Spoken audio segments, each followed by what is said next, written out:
Hello, everyone. Today, I'd like to introduce server monitoring of CloudEye.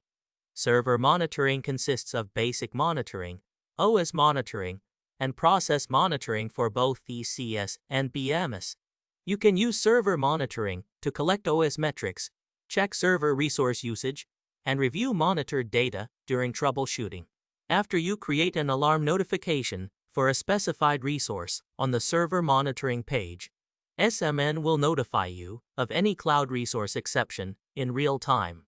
CloudEye also provides key metrics like CPU, memory, disk, and network usage to cover your basic server monitoring and O&M needs. Before using CloudEye to monitor ECS or BMS, install the agent on your servers. You can choose one-click installation or install the agent on one or multiple servers. For BMS, you can only install the agent on one server at a time. Before you start, ensure that DNS and security group settings are correct. After the installation, you can configure, stop, start, upgrade, or uninstall the agent if needed. After the agent is installed on your ECS or BMS, you can obtain ECS metrics.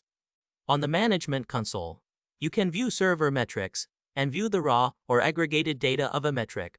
Aggregation is a process where CloudEye calculates the maximum, minimum, average, sum, or variance value of raw data sampled over different periods and aggregates the results for each subsequent period.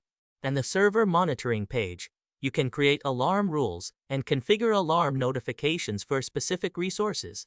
In this way, you will be notified immediately after the set thresholds are reached. That's all for server monitoring of CloudEye.